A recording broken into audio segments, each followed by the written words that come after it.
I can remember going up with Cliff actually to go shopping, and it was amazing. It was Friday. Not too much of the past stuff now. And of course, all the good Catholics can't eat meat on, or couldn't eat meat on Friday in those days. So we went up, and I don't know how many tins of salmon we bought, but I know we had salmon rissoles that night. And there had been a train coming from Sydney with boxes and boxes of bananas. Didn't matter where you went in High Street, there were open boxes of bananas. So, and I remember it was Cliff decided we'd have banana fritters. So we made all these banana fritters, and I don't know how many we'd doled out, but Cliff suddenly came over to me and said, "Could you please take over?" And I said, "Yeah, for sure. Will I keep a meal for you?" "No, thanks." And off he went. Little did I know that he was so nauseated from the smell of those bananas. So I started cooking bananas, and I could really understand why he'd, moved off. But see, I did learn something about cooking. I added from boiling eggs to banana fritters. So there's one lesson I learned. You were fine with banana fritters. They were really good. I think one of the saddest times I saw there, a couple of the policemen came in one night or one afternoon and said, "We won't be back for a meal tonight." And I said, "Oh, dining out, are we?"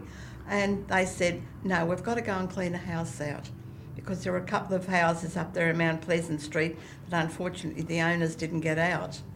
And so 3 of them went off, and I said, "No, you come back and have a meal, you've got to eat." And they came back, and 2 of them were lovely, nice, clean clothes. The other lad was from Sydney, he was only quite young, and I remember he came up and said to me, "Can you smell me?" And I said, "No." Little did he know, I just felt sick, because it was the first time I had ever smelled death, and it's something I'll never forget. And he ended up, he came in and had a meal, but that was sad. That was very, very sad. Yes, well, I asked Mr. McGrath, he was our mentor there. I asked him, could I go home? I didn't know where my parents were, so he arranged for me to go home in a duck. So I went home, found my parents were up at my grandmother's place in High Street, so they were all right, but unfortunately Dad had put a lot of furniture up in the house, but there was tremendous current down Melbourne Street. Dad said he'd never seen anything like it.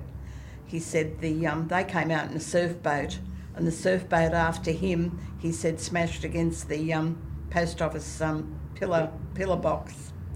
But that was I had to make the promise that I would go back to work. So when I got back, the duck told me what time they were going back, but I'd missed it, and I had a pass that I could travel anywhere. So I ended up in a motorboat, or a motorboat of some sort, with a couple of the council workers.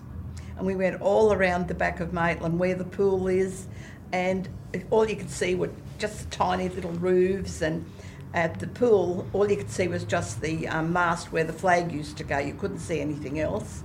But it was such an eerie, it was unreal, just the eeriness of the whole thing, because at that stage the water had stopped running, and it was just still.